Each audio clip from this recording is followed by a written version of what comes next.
3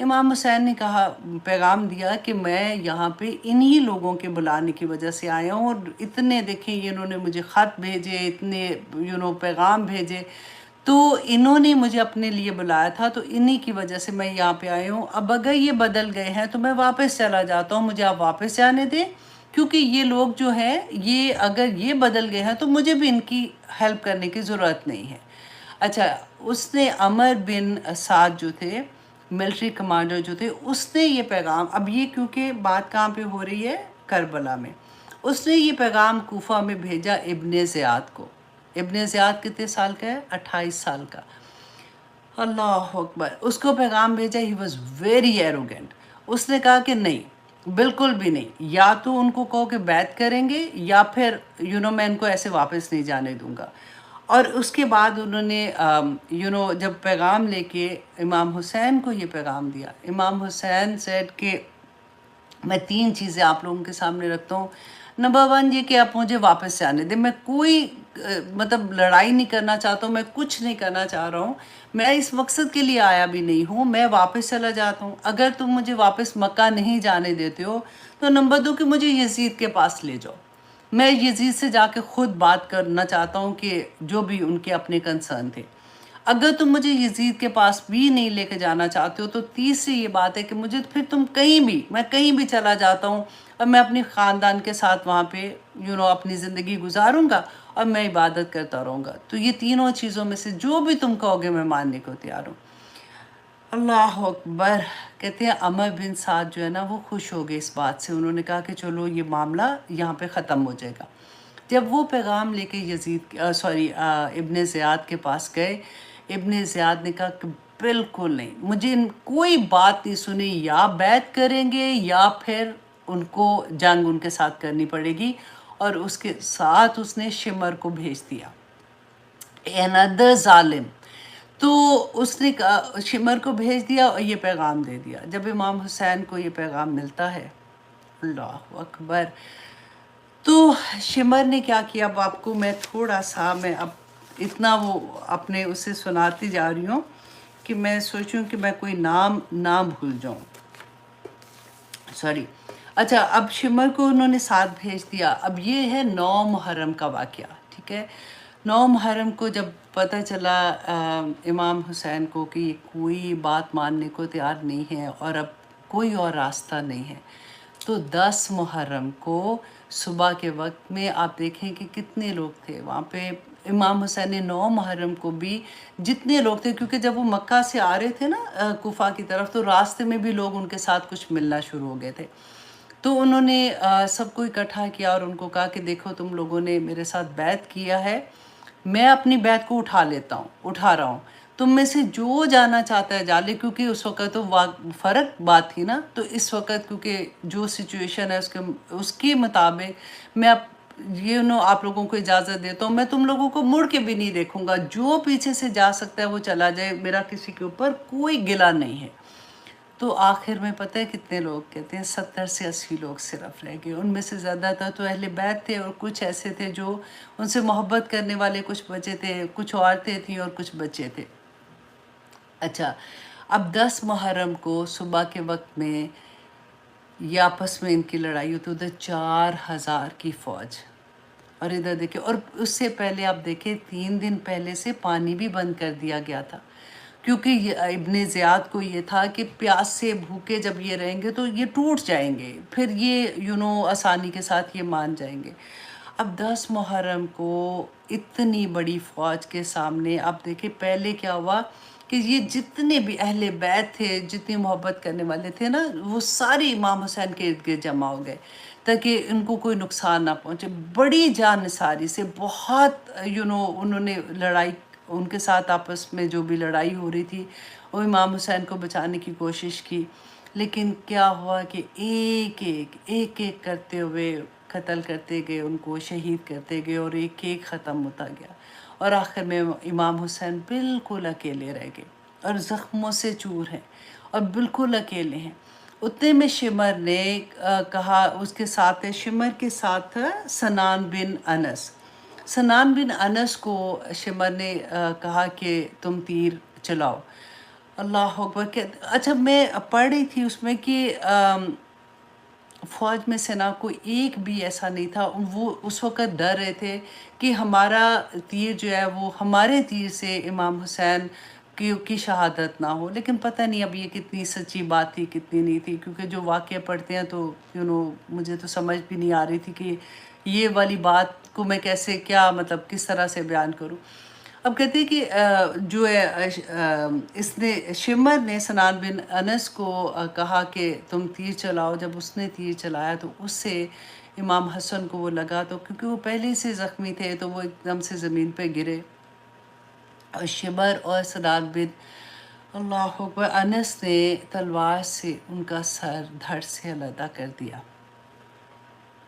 تو اللہ اکبر، اور پھر اس کے بعد کہتے جتنے شہید ہوئے تھے ان سب کے سر کاٹ دیے اور نیزے کے اوپر لگا کے۔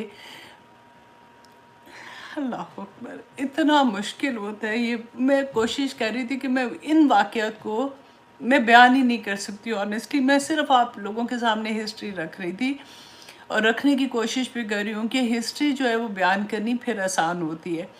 تو کہ پھر کیا ہوا تھا کہ اللہ اکبر اسی طرح سے یہ جو قافلہ تھا ان کی باڈیز کو پورے ان کے گھوڑے چلا دی اوپر، ان کے خیموں کو آگ لگا دی، اور پھر جو حضرت علی کی بیٹی تھی زینب، کیونکہ امام حسن کی بہن تھی، وہ بھی اہل بیت میں سے تھی، وہ ساتھ تھی، ان کے بچے تھے، زین العابدین صرف بچے تھے کیونکہ ان کو بخار تھا، تو he was only 22-23 years old۔ تو اس طرح سے وہ سارے لوگوں کو لے کے ابن زیاد کے بعد کوفہ کی طرف لے کے جا رہے تھے۔ کہتے کہ حضرت علی کے زمانے میں حضرت علی جب کوفہ آئے تھے پہلی دفعہ، گورنر تھے نا، کوفہ آئے تھے خلیفہ بن کے، تو اللہ اکبر حضرت زینب کو ایسے ویلکم کیا تھا۔ وہ شہزادی تھی نا کیونکہ خلیفہ کی بیٹی تھی، اور یہی لوگ تھے جنہوں نے ان کو اتنی عزت، اتنے پیار، اتنے احترام سے رکھا، اور یہ قرآن بھی پڑھاتی تھیں، جب وہ فارغ وقت میں ہوتی تھیں تو وہ ایسے لوگوں کو قرآن کی تعلیم بھی دیا کرتی تھی۔ اور وہی زینب تھی اس وقت کہ کپڑے ان کے کہتے ہیں برا حال ان کا بھوک پیاس کے ساتھ، اور اس طرح سے جب ان کے قافلہ لے کے گئے ہیں اس کے ساتھ زین العابدین نے، اور باقی پورے جو صاحب اہل بیت تھے ان کے سر جو ہے وہ نیزوں پہ لے کے وہ ابن زیاد کے پاس گئے۔ ابن زیاد نے جیسے ہی دیکھا اس کی خوشی کی کوئی انتہا نہ رہی، اس کے ہاتھ میں کوئی سٹک تھی، اس کے ساتھ وہ امام حسن کے جو امام حسن کا جو سر کٹا ہوا تھا وہ تشت میں، مطلب ایک جیسے ہوتا ہے نا بڑی سی پلیٹ، اس کے اندر تھا رکھا ہوا تھا، تو اپنی سٹک سے نا اس کی بے حرمتی کر رہے تھے۔ تو کہتے ہیں کہ ادھر اللہ اکبر ادھر ایک صحابی رسول تھے، 2 ڈیفرنٹ نام آتے ہیں، ڈز ناٹ میٹر۔ کہتے ہیں وہ انہوں نے جب دیکھا وہ بوڑھے ہو چکے تھے، ان کو وہ غصے سے لرز اٹھے، انہوں نے کہا کہ تم کیا کر رہے ہو؟ یہ میں نے اپنی آنکھوں سے رسول اللہ صلی اللہ علیہ وسلم کو ان کے ہونٹوں سے کو چومتے ہوئے دیکھا ہے، تم ایسے نہیں کرو۔ تو کہتے ہیں اس نے کہا کہ اگر اے بوڑھے اگر تو چپ نہیں ہوا تو میں تجھے بھی قتل کر دوں گا۔ اور وہ غصے سے نکلے اور انہوں نے نکلتے نکلتے بولتے جا رہے تھے، کوفہ والوں تم نے اچھا نہیں کیا، تم نے رسول اللہ صلی اللہ علیہ وسلم کے پھولوں کو قتل کروا دیا، تم نے اچھا نہیں کیا۔ اب یہاں پہ جیسے اب یہاں پہ تھوڑا سا بریک دوسری طرف لے کے میں آپ کو جاتی ہوں کہ کیا ہوا تھا کہ جیسے ہی یہ واقعہ پیش آیا اس کے بعد تو ڈیفینیٹلی یہ پورا قافلہ جو ہے اس کو یزید کے پاس بھیجا گیا۔ اب مکہ اور مدینہ میں لوگوں کو یہ خبر پہنچتی ہے۔ اب دیکھیں کہتے ام سلمہ کو جیسے یہ خبر پہنچی تو اتنا وہ روئی، اور انہوں نے کہا کہ اللہ لعنت کرے ظالموں پر۔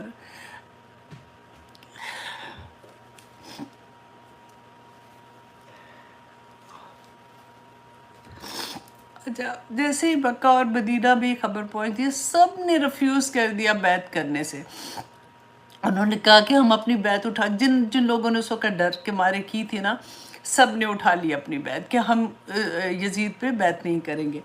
اب جیسے یزید کو پتہ چلا اس بات کا کہ سب نے مدینہ اور مکہ میں ایسے ہوا ہے، اس نے کیا کیا، پوری ایک آرمی وہاں پہ بھیجی۔ آپ کبھی پڑھ کے دیکھیے گا آنیسٹلی، واقعہ ہررا، اس کو آپ پڑھ کے دیکھیے گا، اگر آپ کو کے پاس یاسر قادی کی بھی اگر آپ سن سکتے ہیں نا سپیچ، تو آپ وہ بھی سن کے دیکھیے گا، کیونکہ اس نے سیرہ میں بہت پیارا بیان کیا ہے۔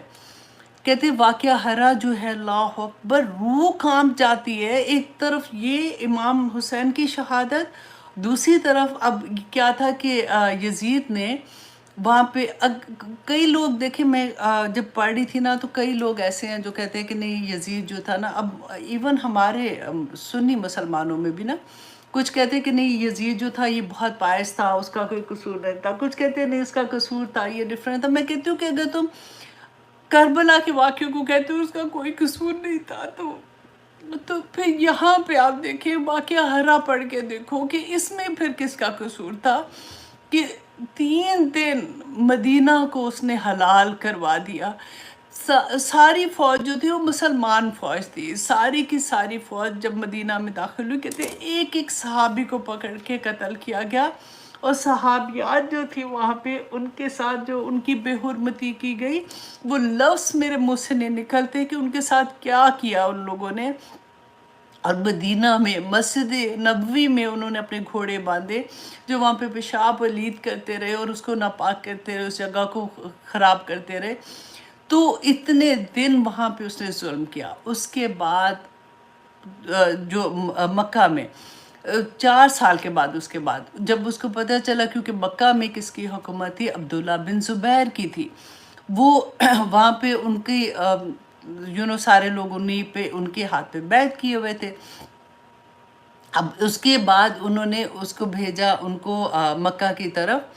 اچھا، مکہ میں کیا ہوا کہ یزید کی تو حکومت بہت تھوڑی دیری رہی نا، تو یہ اس کا بالکل آخری وقت کا واقعہ ہے کہ انہوں نے باہر سے منجین ہوتا ہے نا، بڑے بڑے جیسے توپ جیسے ہوتے ہیں، تو وہ پھینکتے تھے خانہ کعبہ کے اندر، اور خانہ کعبہ کی دیوار بھی انہوں نے زخمی کر دی، اور اس کے بعد انہوں نے خانہ کعبہ کا غلاف جو ہے اس کو آگ لگا دی۔ اللہ اکبر، مطلب جب وہ پھینکتے تھے منجین تو اس سے آگ لگ گئی۔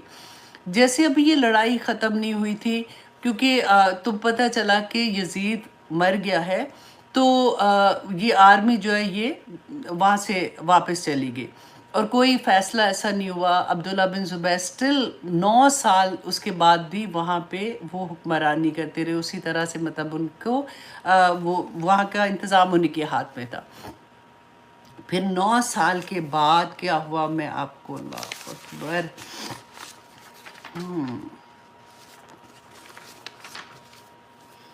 اچھا جی، 9 سال تک ان کی حکومت رہی۔ 74 ہجری میں عبداللہ بن مروان نے حجاج بن یوسف کو پھر بھیجا اور عبداللہ بن زبیر کو قتل کرنے کے لیے، اور حجاج بن یوسف نے جب حملہ کیا تو پھر 1 ہفتہ وہ وہاں پہ جو خانہ کعبہ کے اندر جس طرح سے خون ریزی ہوئی، اور پھر عبداللہ بن زبیر دیکھیں صحابی تھے اور حضرت اسماء کے بیٹے، اور اتنے اب یہ ہماری ہی تو ہسٹری ہے نا، کہ ہم جب پڑھتے ہیں کہ عبداللہ بن زبیر کو پھر انہوں نے قتل کیا، اور پھر 1 ہفتہ تک خانہ کعبہ کے دروازے پہ ان کی لاش کو لٹکائے رکھا، 1 ہفتہ تک، اللہ اکبر۔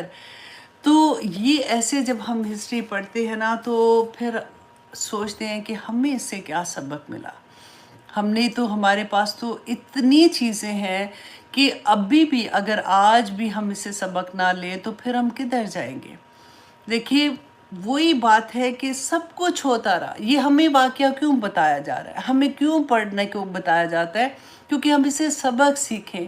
امام حسین نے حق و باطل کی جنگ میں کس طرح سے حق کا ساتھ دیا۔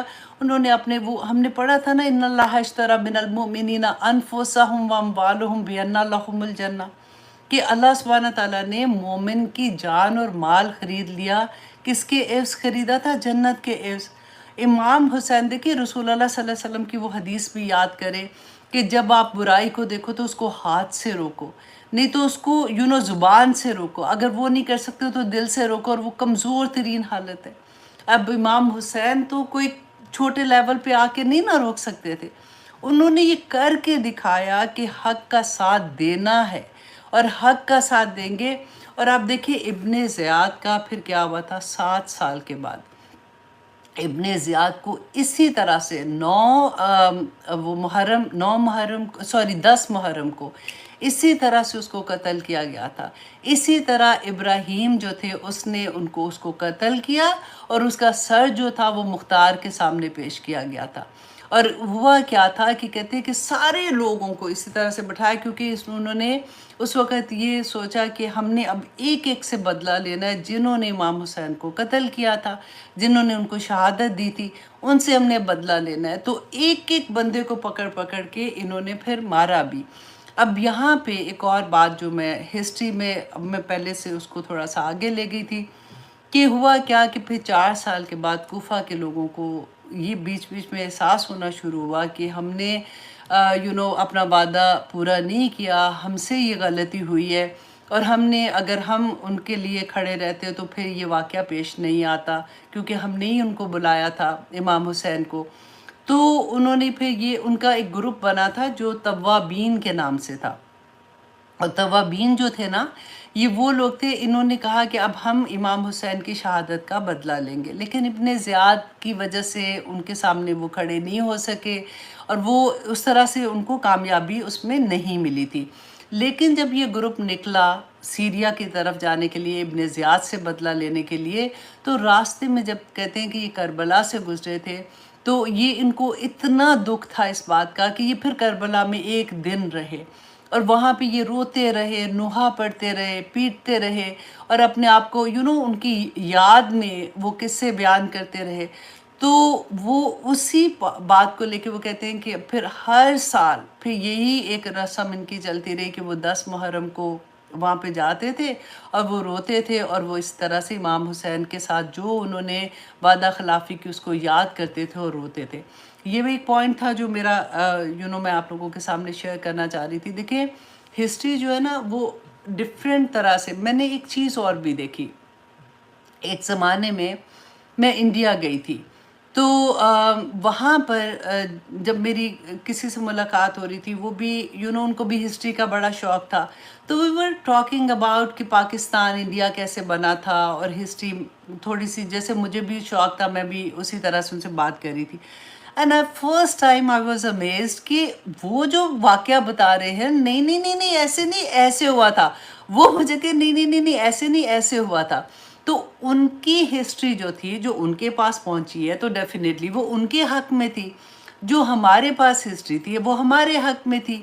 تو اسی طرح سے میں نے یہ ریئلائز کیا کہ دیکھیں ڈفرینٹ فرقے ہیں نا، جیسے فار ایگزامپل شیعہ ہے، سنی ہے، یا جو بھی، ہر ایک کے پاس ایک اپنی ہسٹری ہے، اور میں سنی ہوں تو ڈیفینیٹلی میں اپنی ہسٹری پڑھوں گی، میں اسی پہ بلیو کرتی ہوں۔ اسی طرح سے دوسرا ہے اگر وہ اپنی ہسٹری پڑھتا ہے۔ تو میں نے یہاں پہ ایک بہت بڑا پیغام یہ بھی دینا تھا کہ دیکھیے ہمیں نا ججمنٹل بہت زیادہ اس طرح کی چیزوں سے نہیں ہونا چاہیے، ہمیں صبر کے ساتھ دیکھنا چاہیے کہ وجہ کیا ہے، رائٹ؟ تو ان کا میرا بھی قصور نہیں ہے، ان کو یہ سمجھنا چاہیے بھائی میرے پاس یہی ہسٹری آئی ہے، مجھے یہی بات کا پتہ ہے، اور میں اسی کو سچ سمجھتی ہوں۔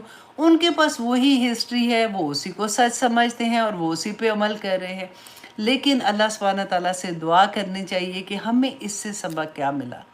دیکھیے اس پورے واقعے میں کلپریٹ کون تھے؟ سب سے پہلے آپ دیکھیں کوفہ والے، جنہوں نے پہلے سے بیک آف ہو گئے، بلایا اور پھر بیک آف ہو گئے۔ نمبر 2 ابن زیاد تھا۔ نمبر 3 یہ کہ شمر تھا، جو جس نے سر کو دھڑ سے علیحدہ کر دیا۔ اور نمبر 4 یزید تھا، جس کی وجہ سے یہ سارا واقعہ پیش آیا تھا۔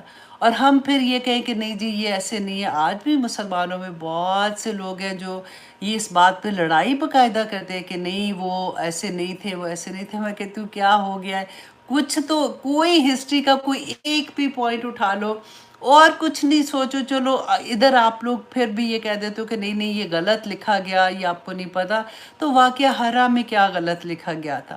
اور پھر وہ جو مدینہ میں بھیجا تھا عبداللہ بن زبیر کو قتل کرنے کے لیے، اس میں کیا غلط تھا؟ اب دیکھیں یہ ساری کی ساری بات اگر آپ دیکھیں نا، بنو امیہ اور بنو ہاشم، یہ قریش کے دو ایلیٹ کلاس قبیلے نہیں ہوتے جیسے ویسے، تو یہ آپس میں کزنز بھی تھے۔ اور بنو امیہ جو تھے نا، یہ شروع سے جو جنگی انتظام کرنا اور جنگوں میں جانا، یہ سارا ان کے ہاتھ میں تھا۔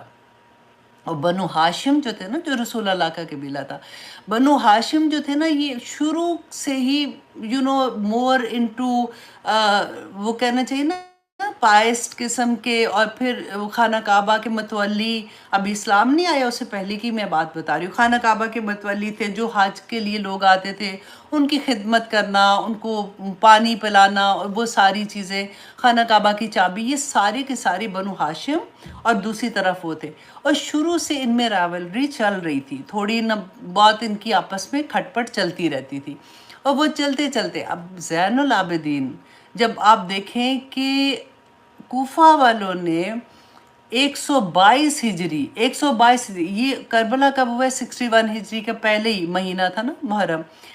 122 ہجری میں زین العابدین کے ساتھ اگین سیم چیز واقعہ ہوا۔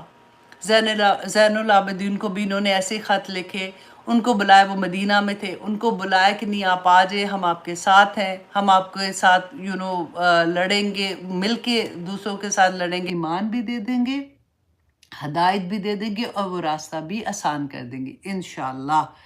تو آئیے جناب، اب ہم آتے ہیں انشاءاللہ اپنی کلاس کی طرف، اور دیکھتے ہیں کہ سورۃ لیل میں ہمارے لیے کیا پیغامات ہیں۔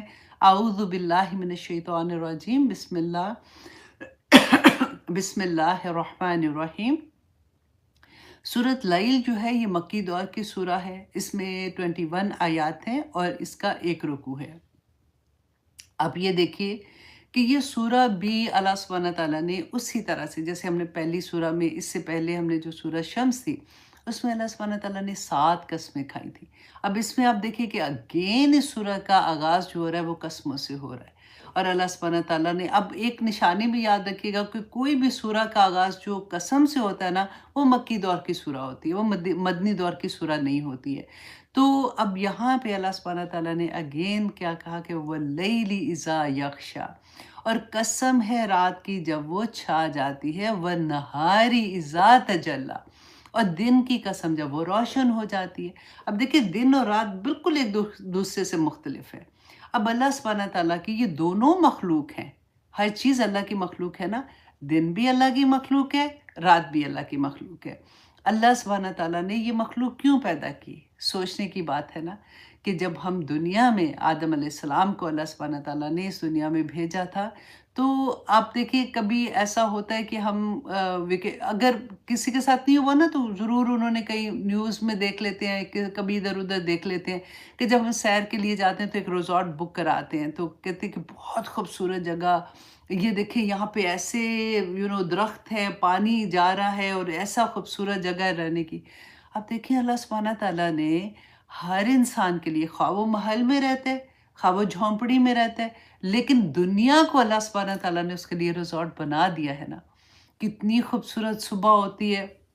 اب دیکھیں فجر کے بعد جو اشراق کا وقت ہوتا ہے نا، اس ٹائم پہ اگر آپ کھڑکی، آپ کے جہاں سے آپ نماز پڑھتے ہیں نا، وہاں پہ اگر آپ باہر دیکھیں، اتنا خوبصورت لگتا ہے کہ کیسے سورج جو ہے نا، پہلے تو یوں کر کے اس کی روشنی ہوتی ہے نا، جب فجر کا ٹائم ختم ہو رہا ہوتا ہے اس وقت، اور پھر اس کے بعد روشنی اوپر کی طرف آتی ہے، اور پھر جب سورج آتا ہے اتنا پیارا، ایسا ایسا ایسا اوپر آتا آتا، پہلے ٹھنڈا ٹھنڈا بالکل لگ رہا ہوتا ہے، اور پھر ایک دم سے روشن پورے کا پورا ہو جاتا ہے، پوری کائنات روشن ہو جاتی ہے۔